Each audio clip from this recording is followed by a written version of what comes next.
Welcome to group study. Believe you can. Status gain करना आसान है या स्टेटस मेंटेन करना।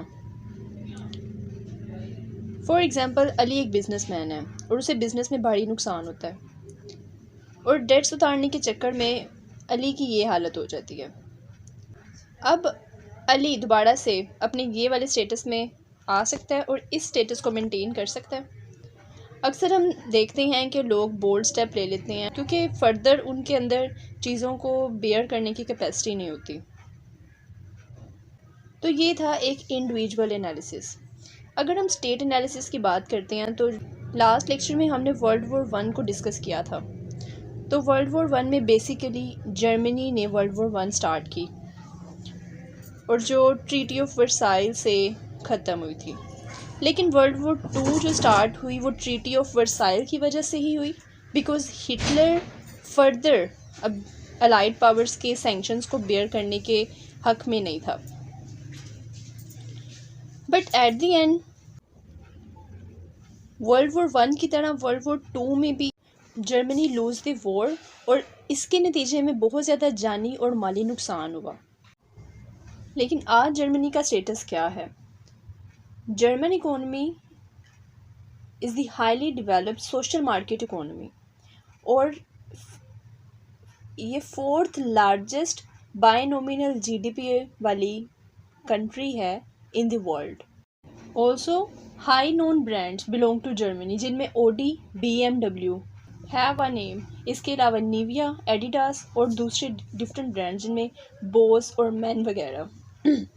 सो इट रेज अ क्वेश्चन कि अगर एक इंडिविजुअल के लिए स्टेटस को रीबिल्ड करना इतना मुश्किल है तो जर्मनी ने अपने स्टेटस को रीबिल्ड किस तरह से किया।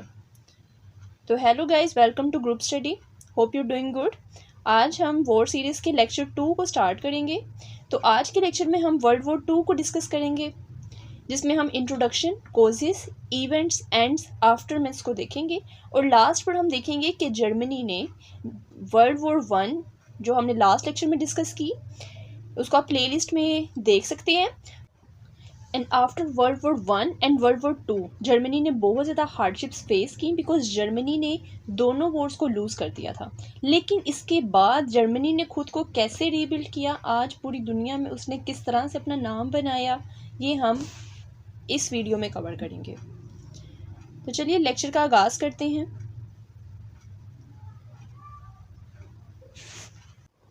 तो सबसे पहले बेसिक इंट्रोडक्शन से स्टार्ट करते हैं। Actually world war 2 was the largest and most violent arm conflict in the history of Mankind, जो 1 सितंबर 1939 से 2 सितंबर 1945 तक रही।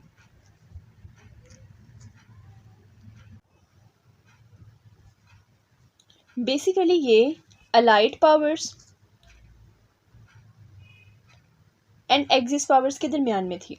अलाइड पावर्स जिनमें FBR और US शामिल थे, एक्सिस पावर्स जिनमें GHI एंड जापान शामिल थे।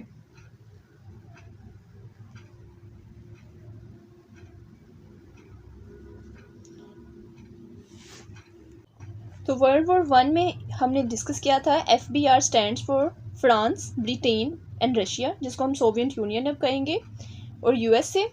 और अलाइड पावर्स में जर्मनी, हंगरी, इटली और जापान। वर्ल्ड वॉर 2 यूरोप से स्टार्ट हुई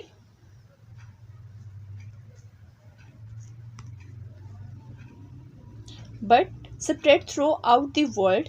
Much of the fighting took place in Europe and in South Asia, जिसको आप पैसिफिक भी कहते हो।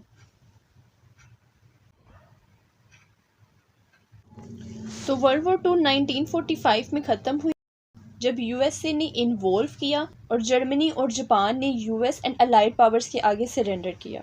तो वर्ल्ड वॉर 1 की कॉजेज़ में सबसे पहले हम ट्रीटी ऑफ वर्साइल को देखते हैं। तो यहाँ पर विक्टोरियस अलाइड पावर्स इकट्ठे हुए जर्मनी का फ्यूचर डिसाइड करने के लिए, and they force Germany to sign the treaty of Versailles, जिसमें Germany accepted that he is guilty for the war and he will pay the reparation. Germany lost territory and was prohibited from having a large military. इसके अलावा rise of fascism, जिसमें democracy के नाम पर dictatorship को practice किया जाता है और स्टेट और गवर्नमेंट को एक हाई स्टेटस दिया जाता है और इससे ज़्यादा इम्पोर्टेंट कुछ भी नहीं होता। Benito Mussolini established the first fascist European dictatorship in 1922 in Italy.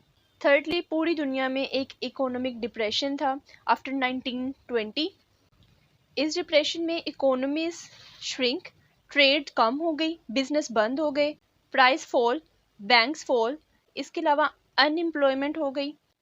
During this economic depression people were looking for strong political leader और इसीलिए 1933 में Adolf Hitler became the leader of Germany by promising to restore German wealth and power.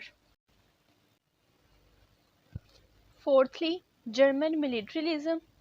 Hitler secretly building army and weapon और 1963 में Hitler ने German troops को France, Austria, ज़ीगोस्लोवेकिया में भेजा। लेकिन इस सब में ब्रिटेन और फ्रांस खामोश रहे और उन्होंने कोई भी एक्शन हिटलर के अगेंस्ट नहीं लिया। इस टाइम पर आकर फ्रांस, ब्रिटेन और पोलैंड अलाइंस बन चुके थे। तो जब वर्ल्ड वॉर 1 के बाद जर्मनी के कुछ इलाके पोलैंड में शामिल कर दिए गए, हिटलर ने जब पोलैंड पर अटैक किया with the intent to regain the territory, तो फ्रांस और ब्रिटेन अलाइंस होते हुए हिटलर के अगेंस्ट पोलैंड के लिए खड़े हो गए। तो बेसिकली इस तरह से जर्मनी मिलिट्रिज्म से वर्ल्ड वॉर 2 स्टार्ट हुई। Fourthly, failure of appeasement.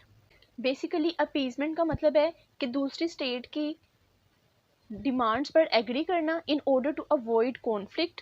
तो 1930 में ब्रिटेन और फ्रांस के पॉलिटिशियंस ने फील किया कि ट्रीटी ऑफ वर्साइल जो थी वो अनफेयर थी टू जर्मनी, इसीलिए हिटलर ने ये तमाम एक्शंस लिए और डिफरेंट नेशंस के ऊपर अटैक किए, जिनमें फ्रांस, ज़ीगोस्लोवेकिया और ऑस्ट्रिया के इलाके थे।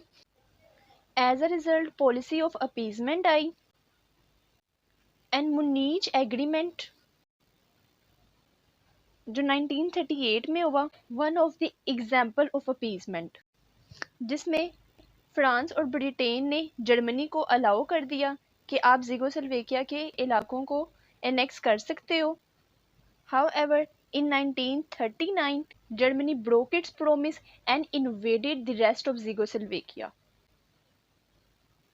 तो 1939 में जर्मनी ने 1938 वाले पॉलिसी ऑफ अपीजमेंट को वोलेट किया और ज़ीगोस्लोवेकिया में फिर से अटैक किया। एंड उस टाइम पर फ्रांस और Britain were not ready for any military action और इस तरह से वर्ल्ड वॉर 2 यूरोप में स्टार्ट हो गई।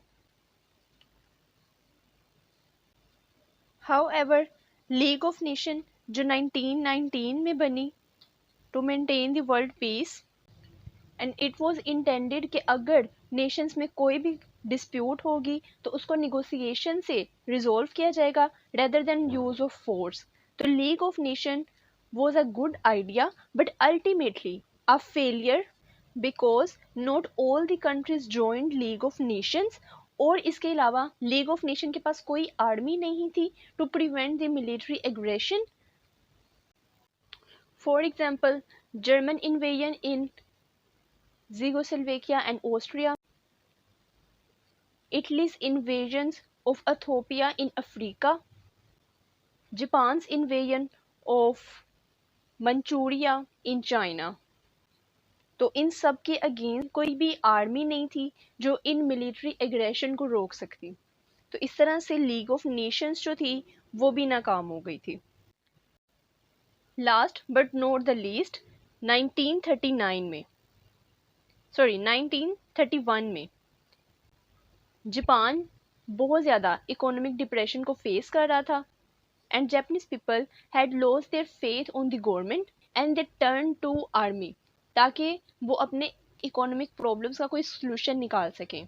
बिकॉज जापान को नेचुरल रिसोर्सेज की ज़रूरत थी फॉर प्रोड्यूसिंग मोर गुड्स। इन सब की वजह से जापानीज आर्मी ने इन्वेड किया था चाइना में, an area rich in minerals and resources. यहाँ पर चाइना ने लीग ऑफ नेशन से मदद मांगी, लेकिन जापान ने इसको इग्नोर किया और फर्दर चाइना और कोरिया को ऑक्युपाई किया। इसके अलावा जापान ने साउथ ईस्ट एशिया में वियतनाम की इन्वेजन की और यहाँ पर यूएस जो एशिया के बारे में कंसर्न था for Philippines and Guam, so Japan was concern with US military attack, इसीलिए इसने पर्ल हार्बर पर अटैक किया 1941 को, जिसकी वजह से वर्ल्ड वॉर 2 एशिया में स्टार्ट हो गई। तो ये कुछ मेजर कॉजेस थे वर्ल्ड वॉर 2 के, जिनको हमने ब्रीफली डिस्कस किया कि वर्ल्ड वॉर 2 किस तरह से किन इवेंट्स की वजह से एक्चुअली स्टार्ट हुई थी। तो बेसिकली यूरोप और एशिया में वॉर स्टार्ट हुई, इसकी रीज़न ट्रीटी ऑफ वर्साइल थी, which not only took land from Germany but Germany को फोर्स किया गया to pay huge amount of money in reparation. As a result Germany face economic depression और Germany ने 1933 में Hitler को अपना dictator chancellor बनाया और हिटलर ने ज़ेगोस्लोवाकिया, ऑस्ट्रिया और फ्रांस को इन्वेड किया। और 1941 में जर्मनी ने यूरोप की मेनलैंड को कंट्रोल कर लिया था। Also in 1940 Germany had try to take over Britain, जिसको हम बैटल ऑफ ब्रिटेन भी कहते हैं, but failed. Germany had fought this wars on 3 fronts, जिसको हम वेस्टर्न, ईस्टर्न और मेडिटेरियन फ्रंट्स कहते हैं। 1942 और 1943 में the Allies began to fight back and the British Air Force began to bomb Germany, taking the war to Germany soil. Allies ने north Africa को control कर लिया and forced southern Italy to surrender. इसी दौरान Russia ने Germany को defeat किया। जून 1944 में अलाइड ने अटैक किया जर्मन पर ऑन द वेस्टर्न फ्रंट। इस दिन को डी डे भी कहा जाता है।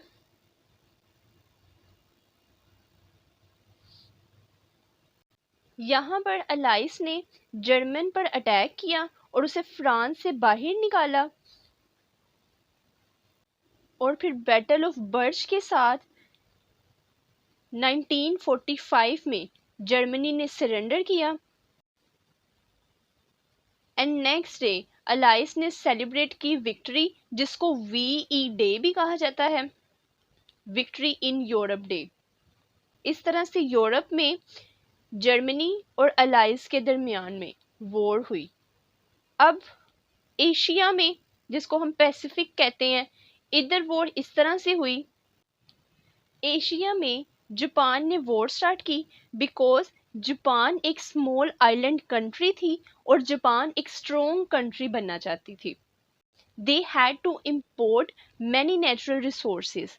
तो सम जापानीज लीडर्स जो थे उन्होंने फील किया कि उनके पास ज़्यादा लैंड होनी चाहिए bye conquering other countries.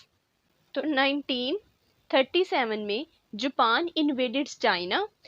Actually Japan पूरे साउथ ईस्ट एशिया को कंट्रोल करना चाहता था, इसीलिए जापान ने ज्वाइन की एक्सिस अलायंस को with Germany and Italy in 1940।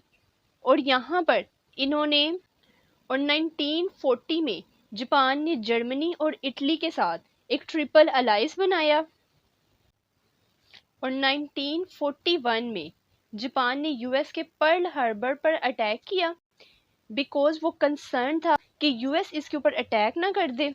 However अभी तक यूएस की कोई भी इन्वॉल्वमेंट नहीं थी इन दी वॉर, लेकिन यहाँ पर आकर यूएस ने डिसाइड किया to defeat axis power specially Japan. यहाँ पर Japanese quickly took over much of south east Asia as well as 1940 तक इनकी बहुत ज़्यादा डोमिनेंस हो गई थी। 1945 में Japanese army was pushed back to Japan, लेकिन जापान सरेंडर नहीं कर रहा था प्रेसिडेंट हैरी ट्रूमन जो उस टाइम पर थे, उन्होंने instead of invading to Japan again decide किया कि हम एक नए वेपन को यूज़ करेंगे जिसको एटॉमिक बॉम्ब का नाम दिया गया, और फर्स्ट एटॉमिक बॉम्ब ड्रॉप किया गया on Hiroshima Japan on August 6, 1945. Actually, it completely destroyed the city and killed thousands of people. एक दूसरा एटॉमिक बॉम्ब ड्रॉप किया गया नागासाकी जापान पर।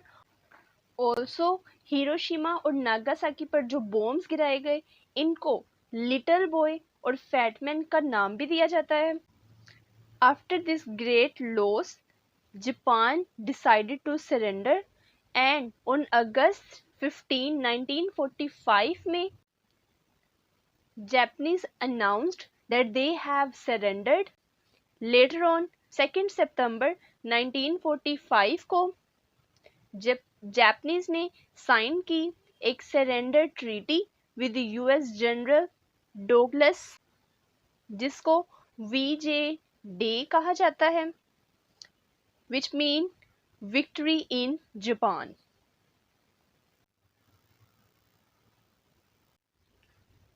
तो इस तरह से वर्ल्ड वॉर 2 स्टार्ट हुई और ये वर्ल्ड वॉर 2 के मेजर कॉजेज एंड इवेंट्स रहे। So that at the end of the war many things had been changed.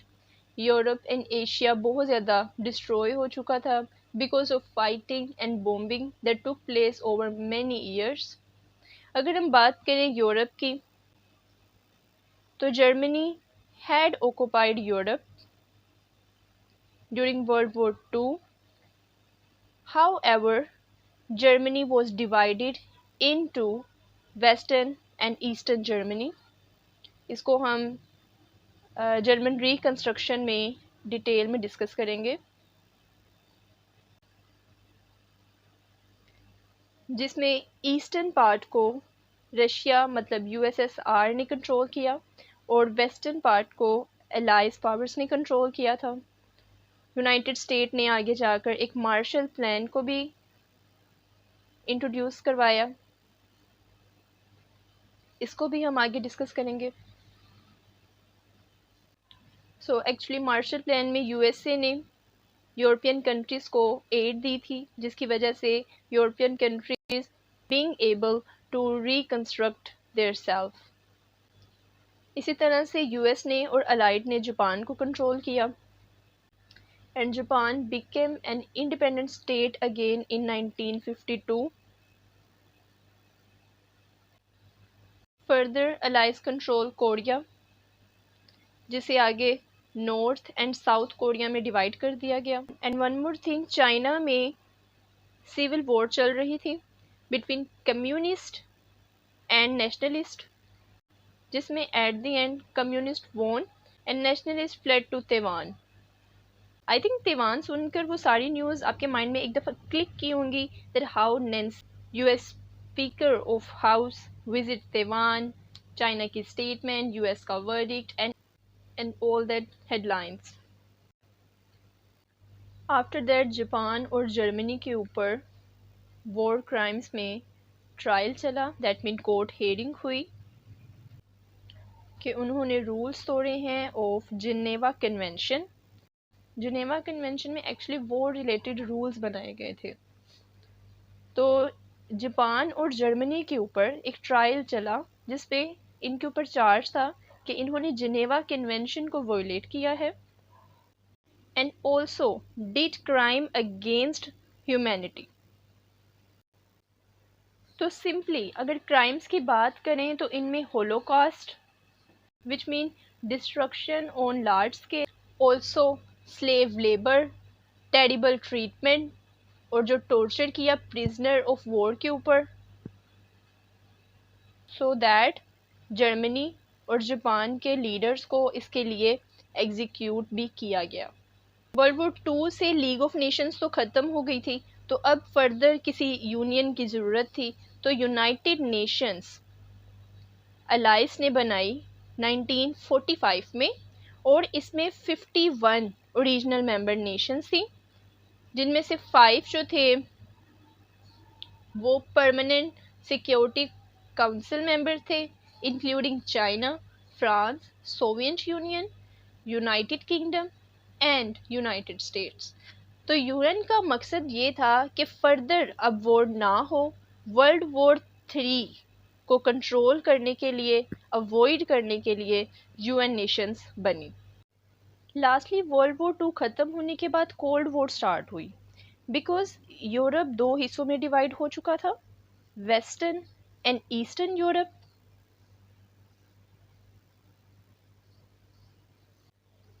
तो ईस्टर्न को सोवियत यूनियन कंट्रोल कर रहा था, जिसे हम वॉर्सा पैक्ट भी कहते हैं। इसी तरह से वेस्टर्न ब्लॉक, जिसको अलाइस एंड यूएस कंट्रोल कर रहे थे, इसको हम नेटो भी कहते हैं। तो अब ये दोनों allies, Warsaw pact and NATO, both were taking part in arm race that is called Cold War. So let's have a look on aftermaths of war. In social cultural effects of war, basically Second World War triggered a series of rapid and far-reaching social changes. As for the foreign bases provided the financial support to commissions of government, और fortunately government ने उससे बहुत ज़्यादा social improvements की, like health को बेहतर बनाया, education, transportation, communication और दूसरी फील्ड्स को। जैसे ही इन 1939 द वॉर ब्रोक, तो बहुत ज़्यादा unemployment, poverty, destruction and health issues को फेस किया गया, because now commission had little money to spend on roads और टेलीकम्युनिकेशन और हेल्थ और अदर फील्ड्स। इसके अलावा German men had been killed, which produced low female or male ratio in Europe after World War II, and the sex ratio dropped from 0.98 to 0.72। इसके अलावा 35,000 Germans जो थे, they returned from Soviet Union in 1955, which further compounded a problem of absent fathers. And about 4 of 11 millions German prisoners of war remain in captivity. अब 2 सितंबर 1945 को war ख़त्म हुई, and at the end of World War II, Germany, Italy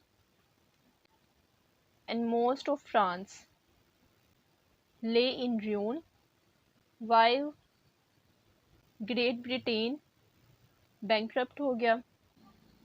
However, US के पास एक intact economy, army, monopoly and nuclear weapon था। And lastly, Soviet Union. Basically, other great powers left standing, but they were scared of Soviet Union because Soviet Union के पास एक large and intact army थी and was in control of almost half the Europe continent. तो ये कुछ political effects उस time पर थे। Also एक economic depression था, reduction of capital stock because of infrastructure अब नहीं था, productive capacity नहीं थी। So through all bombing and fighting for many years, बहुत ज़्यादा economic depression face किया गया। Furthermore, जो 6 to 9 अगस्त 1945 में हिरोशिमा एंड नागासाकी के ऊपर बॉम्बिंग की गई, उसकी वजह से 14,000 people lose their lives, and these effects can be seen even today because अभी तक उधर एक हेल्थी प्रोडक्शन पॉसिबल नहीं हो पा रही, इवन तो बहुत ज़्यादा टेक्नोलॉजी ने एडवांसमेंट की है and all that, and with in the following 5 years and other 60,000 would die of bomb related causes. And lastly hunger crisis, world war two के बाद बहुत ज़्यादा एक स्फीयर हंगर क्राइसिस को फेस किया गया which led to many casualties, and इसका एक लॉन्ग टर्म इफेक्ट रहा on the health of survivors. For example, generally 2000 calories are recommended for women and 2500 for men. लेकिन वर्ल्ड वॉर टू के बाद जो हंगर क्राइसिस फेस किए गए, तब वहाँ पर लोग 186 कैलोरीज भी इनटेक नहीं कर पा रहे थे. तो ये एक बहुत ज़्यादा अनफॉर्चून सिचुएशन थी उस टाइम पर. So at the end of World war two, allied leaders जिनमें विंस्टन चर्चिल जो यूके के प्राइम मिनिस्टर थे, फ्रैंकलिन रोजवेल्ट जो यूएस के प्राइम मिनिस्टर थे, और जोसेफ स्टालिन जो सोवियत यूनियन के लीडर थे, ये तीनों अलाइड लीडर्स येल्टा में फरवरी 1945 को इकट्ठे हुए, and these victorious allied powers Britain, US, Soviet union and also France ने डिवाइड किया जर्मनी को in 4 different zones, and it was intended that country would be governed as single entity. That mean कि एक central German administration होगी. However, in practice, each of the allies अपने zone को खुद ही independently control कर रहा था for the first 2 years of the occupation.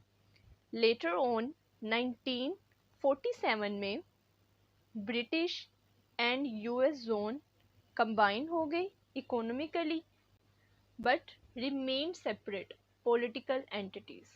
इसी तरह से further in 1949, 4 years after the end of the war, the 3 western zones formally joined, जिनमें ब्रिटेन, यूएस एंड फ्रांस तीनों इकट्ठे हो गए, and they made a West Germany. On the other hand, Soviet Union एक democratic republic बन गया which became East Germany.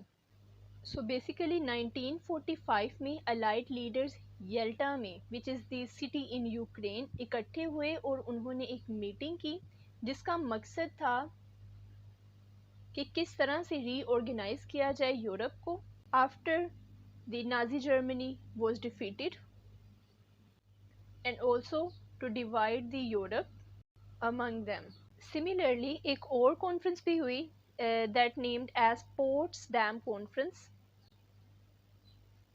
It was a wartime meeting of allied leaders जिनमें Harry Truman, Winston Churchill and Joseph Stalin again इकट्ठे हुए at Potsdam in Germany, and through this meeting Allied discussed how to handle defeated Germany, and secondly how the world would carry on. So basically इस तरह से Germany 2 हिस्सों में divide हो गया, that is east and waste Germany. इस division की एक रीज़न डिफरेंट आइडियोलॉजीज थी, बिकॉज ईस्ट जर्मनी को सोवियत यूनियन कंट्रोल कर रहा था. सोवियत यूनियन एक कम्युनिस्ट नेशन थी जो कलेक्टिविज्म और सोशलिज्म के प्रिंसिपल के ऊपर बेस करते थे. इसी तरह से वेस्ट जर्मनी में यूएस, ब्रिटेन और फ्रांस थे जो कि कैपिटलिस्ट थे based on individualism and modern liberal democracy. Further in ideologies difference की वजह से कोल्ड वॉर हुई. We will cover that in next lecture. तो अभी तक हमने पढ़ा याल्टा एंड पोट्सडैम कॉन्फ्रेंस के बारे में एंड किस तरह से East and waste Germany create हुआ। Fourthly IP reparation. IP stands for intellectual property, that mean वो तमाम प्रॉपर्टी जो आप अपने इंटेलेक्ट दैट मीन विजडम को यूज़ करके बनाते हो उसको इंटेलेक्चुअल प्रॉपर्टी कहते हैं। बिकॉज जर्मनी वर्ल्ड वॉर 2 में बहुत ज़्यादा इंफ्रास्ट्रक्चर डेवलपमेंट कर रहा था, बहुत ज़्यादा उसके पास फॉर्मूलाज थे, टेक्नोलॉजी में भी आगे था। तो जब जर्मनी को डिफीट किया गया तो जर्मनी की इंटेलेक्चुअल प्रॉपर्टी को अलाइड पावर्स ने ले लिया, जो उस टाइम पर कहा जाता है कि $10 बिलियन से भी ज़्यादा थी।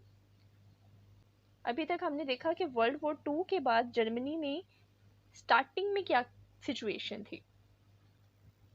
फर्दर आगे जाकर एक बर्लिन वॉल बनी जिसमें जो कम्युनिस्ट गवर्नमेंट थी ऑफ कोर्स ईस्ट बर्लिन ने 1961 को एक वॉल बनाई between east and west Berlin, जिसके थ्रू उन्होंने प्रिवेंट किया from people in east Berlin कि वो वेस्ट बर्लिन में ना जाएं। और that was like an iron curtain between east and west Berlin that separated the democratic Western countries and communist countries of Eastern Europe throughout. तो basically waste Berlin जो US, France और Britain control कर रहे थे, तो यहाँ पर western Berlin में एक प्रोग्रेस देखी गई, इकोनॉमी इधर बेहतर हुई, इधर अपॉर्चुनिटीज़ प्रोवाइड की गई। लेकिन ईस्ट बर्लिन में इतनी ज़्यादा डेवलपमेंट और इतनी ज़्यादा प्रोग्रेस और अचीवमेंट्स उधर नहीं थी। तो इसको हम आगे मार्शल प्लान और मोरगेंथो प्लान में भी डिस्कस करेंगे कि किस तरह से वेस्टर्न जर्मनी में प्रोग्रेस ज़्यादा जल्दी हुई, किस तरह से उन्होंने ज़्यादा जल्दी डेवलप किया खुद को। तो ये आपको फर्दर कॉन्सेप्ट्स क्लियर हो जाएंगे। सेकेंडली जो डीनाज़िफिकेशन है, इसमें अलाइड्स ने डिसाइड किया that they will get rid of Austrian society, culture, press, economy, judiciary, politics of Nazi ideology. तो बेसिकली नाजी पार्टी एक officially national socialist German workers की पार्टी थी, जिसमें एक आप सिंपल कह सकते हो कि एक पॉलिटिकल पार्टी थी जर्मनी की, जो 1920 से 1945 तक रही। इसको एक पॉलिटिकल ऑर्गेनाइजेशन भी कहा जाता है that ruled Germany through murderous and totalitarian means under dictatorship of Adolf Hitler. इसके बाद 1944 में मोरगेंथो प्लान आया which was proposed for weaken Germany by eliminating its arm industry, removing or destroying other key industries basic to military strength. तो basically मोरगेंथो plan में Germany को week करने का एक प्रपोजल था। मोरगेंथो का ये मानना था कि हमें जर्मनी को अब वीक करना होगा ताकि ये दोबारा से हमारे अगेंस्ट कभी खड़ा ना हो सके। फॉर्चुनेटली मोरगेंथो के बाद जो था मार्शल प्लान आया, जिसने जर्मनी को बूस्ट किया। मार्शल प्लान को हम यूरोपियन रिकवरी प्रोग्राम कहते हैं और ये एक यूएस प्रोग्राम था जिसके थ्रू यूएस ने वेस्टर्न यूरोप को एड प्रोवाइड की और उनको एक फाइनेंशियल सपोर्ट दी ताकि वेस्टर्न यूरोप एक दफ़ा फिर से खुद को रीबिल्ड कर सके और स्टैंड हो सके। तो मार्शल प्लान बहुत ज़्यादा इम्पोर्टेंट है in context of Germany reconstruction. ये 4 इयर्स का एक प्लान था to reconstruct cities, industries and infrastructure. तो मार्शल प्लान को 1948 से 1950 तक इम्प्लीमेंट किया गया as a way to modernize business procedures and utilize the best practice. Also, Western plan make it possible for West Germany to return quickly to its traditional pattern of industrial procedure with a strong export sector. Marshall plan के under 16 European countries में aid provide की गई थी. However इस तरह से Marshall plan के through waste Germany ने बहुत जल्दी खुद को रिकवर किया और यही रीज़न थी कि वेस्ट जर्मनी से लोग मूव करना शुरू हो गए थे टूवर्ड्स ईस्ट जर्मनी, जिसकी वजह से सोवियत यूनियन ने एक कर्टन क्रिएट कर दिया, एक वॉल बना दी, दैट वाज बर्लिन वॉल. सो इस तरह से मार्शल प्लान जर्मन इकोनॉमी को रेस करने में बहुत ज़्यादा अहम साबित हुआ. अगर एक कॉन्टेक्स्ट में देखा जाए, अगर आपके पास सब कुछ हो और आपके नेबर्स के पास कुछ भी ना हो, तो आप उनके साथ कॉमर्स कैसे करोगे, आप उनके साथ रिलेशंस बिल्ड कैसे करोगे. तो अगर कोई भी इस्टेब्लिश नहीं है तो आप किस तरह से सरवाइव करोगे. अगर हम कहें कि हम अपनी स्टेट में ही सब कुछ कर लेंगे, हम अपने ओन पर ही सब कुछ करेंगे, तो ऐसा पॉसिबल नहीं है. हमें डिफरेंट स्टेट्स के साथ मिलकर तो काम करना होता है, कॉमर्स करनी होती है. तो इसी थॉट को मार्शल प्लान के थ्रू समझा गया. मार्शल प्लान के थ्रू यूएस ने वेस्टर्न यूरोप को दोबारा से रीबिल्ड होने में बहुत ज़्यादा हेल्प की और यूरोप दोबारा से रिकंस्ट्रक्ट हो सका. और जर्मनी स्टनिंग रीबर्थ में वोल्टर योकिन को एक इम्पोर्टेंट पर्सनैलिटी कंसीडर किया जाता है. फर्स्ट ऑफ ऑल, वोल्टर योकिन ने इकोनॉमिक्स स्टडी की थी फ्रॉम बोन यूनिवर्सिटी. उस टाइम पर इन्होंने सोशल फ्री मार्केट का एक आइडिया दिया. So basically social free market mean कि एक ऐसी फ्री मार्केट इकोनॉमी जिसमें private property, free foreign trade, exchange of goods और फॉर्मेशन ऑफ प्राइसेस वगैरह हो, लेकिन इसमें स्टेट इज़ नॉट पैसिवली और actively implements regulative measures. Basically Walter Eucken एक तरह से कैपिटलिज्म की भी बात कर रहे हैं कि यहाँ पर एक गवर्नमेंट कंट्रोल नहीं ज़्यादा होना चाहिए. बट यहाँ पर हम देखते हैं कि लोगों ने इसके ऊपर कोई अच्छा रिस्पॉन्स नहीं किया था और उन्होंने इसको एक रेडिकल अप्रोच कहा जाता है कि अगर उस टाइम पर योकिन की थ्योरी को अडोप्ट किया जाता तो चीज़ें बेहतर हो सकती थी.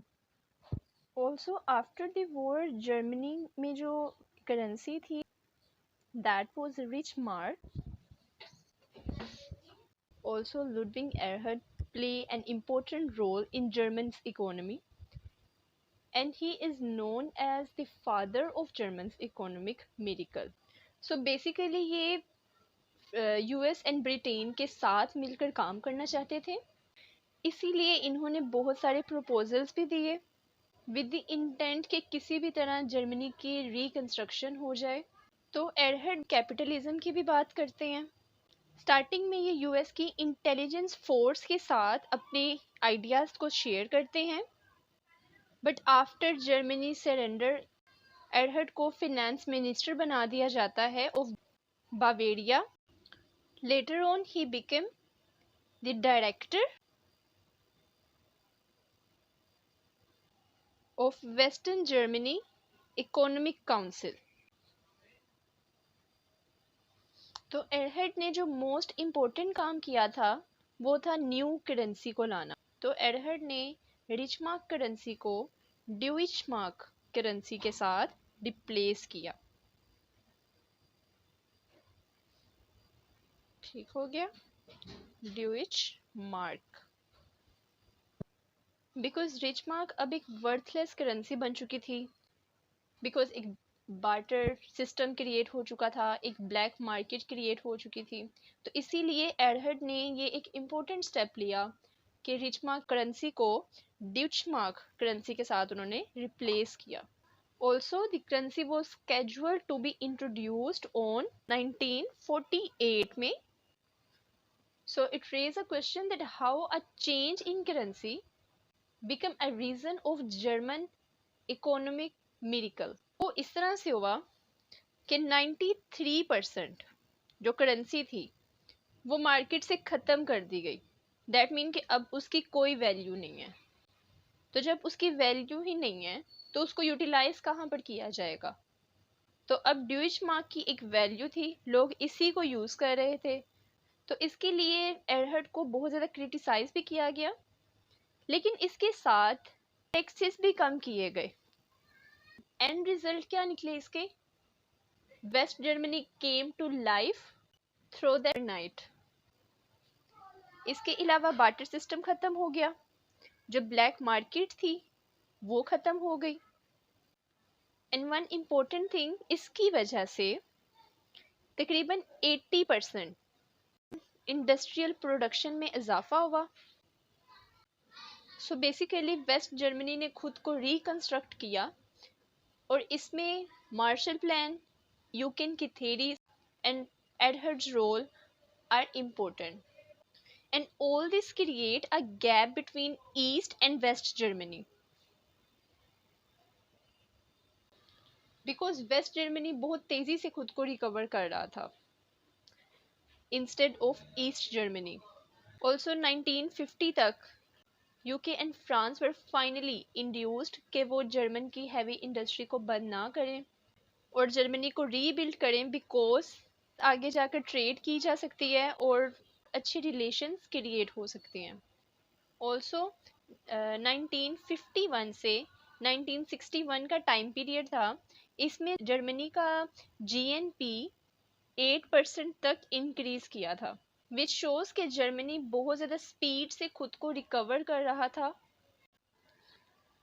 However on the other side east Germany भी खुद को रिकवर कर रहा था, लेकिन बिकॉज वहाँ पर कम्युनिस्ट गवर्नमेंट थी, एज यू नो कि वहाँ पर गवर्नमेंट का कंट्रोल होता है, तो वो उस तरह से खुद को डेवलप नहीं कर पा रहे थे।